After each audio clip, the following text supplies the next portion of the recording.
अस्सलाम वालेकुम, welcome to basic stage. तो आज हम इस वीडियो में देखेंगे कि हम कम कपड़े में किस तरीके से शलवार को कट कर सकते हैं। ये बेसिकली टू पीस सूट था जिसमें शर्ट की कटिंग पहले हो चुकी है। अब इसमें से हम शलवार की कटिंग करेंगे। अगर ट्राउजर कट करना होता तो वो काफी इजी होता, लेकिन शलवार का घेर हमें यहाँ पे ज्यादा बनाना है, 20 इंच का। तो आप यहाँ पे देखेंगे कि 20 इंच के घेरे वाली शलवार को हम इस कपड़े में से किस तरीके से मैनेज करके कट करेंगे। तो सबसे पहले मैंने यहाँ पर इस्त्री कर लिया और अब मैं यहाँ पर शलवार की लेंथ ले रही हूँ, तो वो है 38 इंच। और 2 इंच मैं नेफे का लूंगी 40, लेकिन पांचे का नहीं लूंगी क्योंकि पांचा मैं अलग से इसमें ऐड करूंगी। और क्योंकि यहाँ पे फिर अगर मैं ज्यादा कपड़ा कट कर लूंगी तो मेरे पास आसन में यानी कपड़ा डालने के लिए नहीं बचेगा। तो यहाँ मैं 40 इंच पे जो है कट लगा के एक्स्ट्रा कपड़े को कट कर लूंगी। ये मैंने एक्स्ट्रा कपड़ा कट कर लिया। अब इसको मैं इस तरीके से फोल्ड करूंगी कि ये मेरे आसन के अंदर जोड़ डालने के लिए परफेक्ट साइज में आ जाए। तो ये चौड़ाई पे फोल्ड हुआ था, अब मैंने इसको लंबा फोल्ड कर लिया। तो इस तरीके से ये होगा कि यहाँ पर मुझे जितना लंबा कपड़ा चाहिए मैं ले सकती हूँ। ये तकरीबन 25-30 इंच लंबा कपड़ा है, 25-30 इस तरह तकरीबन है।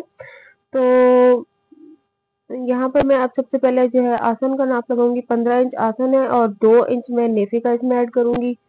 17 इंच और 1 इंच जो है वो सिलाई और कटिंग दोनों का मार्जिन हम रखेंगे, तो ये 18 इंच पर तकरीबन निशान लग जाएगा। तो अब यहाँ पर मैं देख रही हूँ कि हम लोगों का अगर शलवार का पांचा भी इसी वक्त हम नाप लगा लेंगे तो कितना है, तकरीबन 8 इंच है, तो 9 इंच पे लगा लेंगे।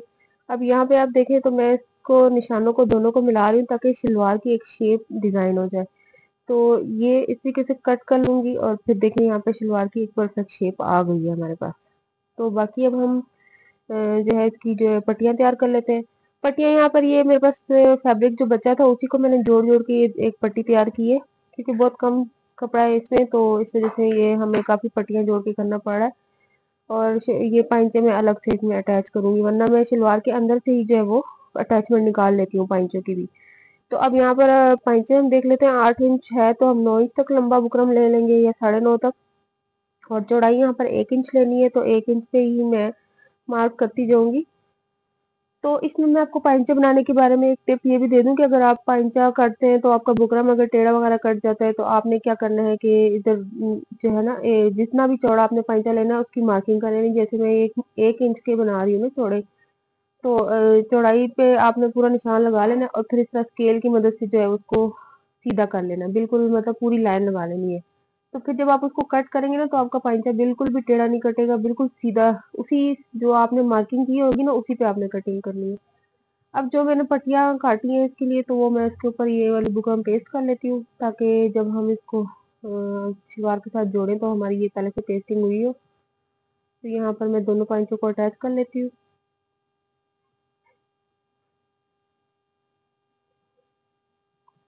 अब हम इसको स्टिचिंग की तरफ ले आते हैं। तो स्टिचिंग में जी अब मैं देखूँ सबसे पहले इसके जो ये 4 पार्ट्स हैं ये मैं इन 2 पार्ट्स के साथ अटैच करूंगी। सबसे पहले हम ये वाला जो है दोनों दरमियान वाले इनको अलग कर लेंगे और एक साइड पर हमारी 2 पैनल जो है वो जुड़ेंगे। तो आप देखेंगे, अब देखिए मैं ये यहाँ पर ये फर्स्ट पार्ट के साथ जो है वो जोड़ लगाने लगी हूँ यहाँ पर। ये ये इसके साथ इस तरीके से रखेंगे तो देखें आप बड़े आराम से हमारी जो शलवार की जो चौड़ाई है वो पूरी हो जाएगी, एक साइड पे भी लगेगी और दूसरी साइड पे भी लगेगी। तो यहाँ पे पहले पार्ट को स्टिच कर लेते हैं। ये एक हो गया। अब यहाँ पे दूसरी भी हम जो है ना पार्ट के साथ अटैच कर लेते हैं। तो ये शलवार का एक घेरा हमारा यानी एक साइड की जो है ना वो तैयार हो जाएगी।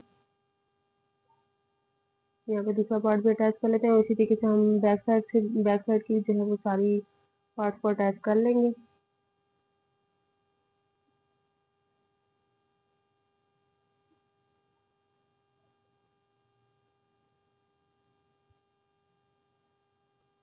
यहाँ पे ये भी अटैच हो गया। अब ये चारों पार्ट्स अटैच हो चुके हैं। अब देखिए मैं अब जो है आसन के दरमियान आसन से जो है ना मैं नेफे की सिलाई लगाना शुरू करूंगी।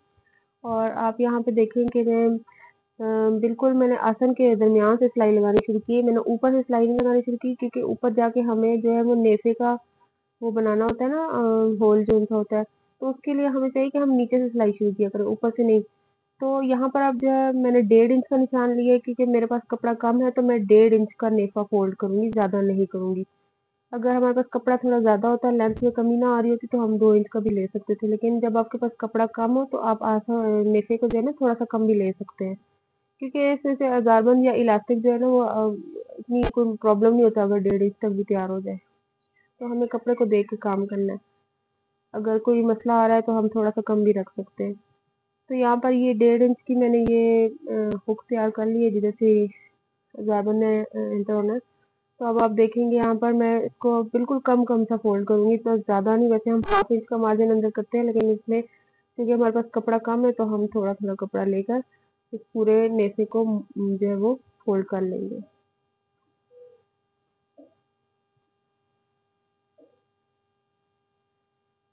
ये वीडियो मैंने ज़्यादातर जो है वो बिगिनर्स के लिए बनाई है जो सिलाई में न्यू है, और जिनको कम कपड़े में से कटिंग करने का कुछ समझ नहीं अगर आ रही होती तो वो आसानी से इसको इसको वीडियो को देख के तो इसमें से सीख सकते हैं कि हम कम कपड़े में भी मैनेज कर सकते हैं। वैसे जो लोग सीते हैं उनको तो पता होता है कि कपड़े में किस तरीके से कैसे रखा जाए कि वो कपड़ा हम उसी में वो मार्जिन वगैरह पूरा कर लें।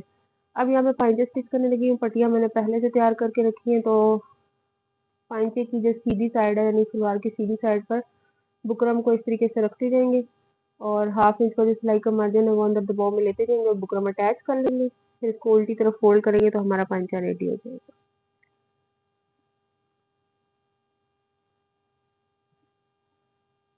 ये देखिए यहाँ पे फोल्ड कर लिया मैंने और उल्टी तरफ से सिलाई लगाऊंगी।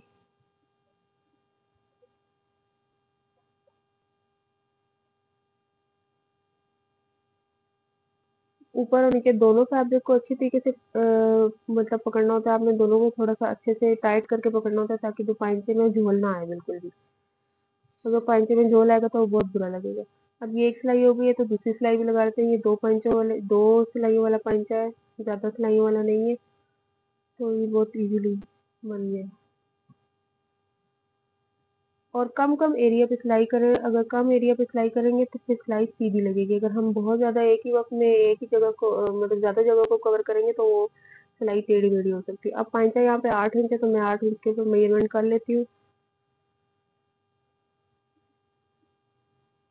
8 इंच में हम यहाँ पाइंचा तैयार है तो हम यहीं से सिलाई लगाना शुरू करेंगे। और हमेशा जब भी सलवार या ट्राउज़र को बंद करना हो तो यहाँ से सिलाई लेके जाके आसन के दरमियान में स्टॉप कर देनी होती है। पूरी वहाँ से घुमाते हुए दूसरी तरफ नहीं लेके जाते। दूसरी तरफ से फिर आपने पाइंचे से ही सिलाई शुरू करनी है। 2 पाइंचे होते हैं ना तो आपने इस तरीके से करना है। तो पहले आपने यहाँ से स्टार्ट किया, अब यहाँ पे हम जब आसन तक पहुँचेंगे तो वहाँ पे हम डबल कर देंगे सिलाई को, आगे नहीं जाएँगे वहाँ से।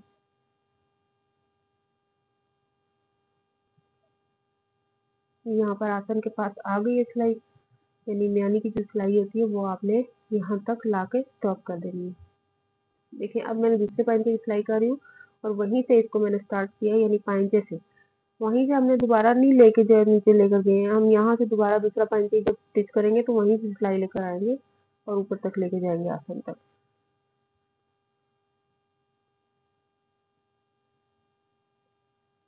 जब आसन पे हमारी सिलाई पहुंच जाएगी तो हमने सिलाई को 2 दफा डबल कर लेना है, क्योंकि यहाँ से अक्सर जो है वो फटने का खतरा होता है। तो इंसान जो है इसको पहले से ही डबल सिलाइयाँ लगा लिया करे ताकि इसकी वो जो उधड़ने वगैरह का वो है ना वो खतरा ना रहे।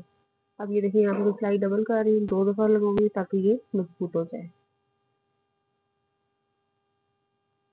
अब ये है हमारी सलवार की फाइनल लुक। अगर आपको पसंद आया है, तरीका समझ में आया है तो वीडियो को शेयर भी कीजिए, चैनल को सब्सक्राइब कीजिए और हमें दुआओं में याद रखिए। मिलते हैं आपसे नेक्स्ट वीडियो में, तब तक के लिए अल्लाह हाफ़िज़।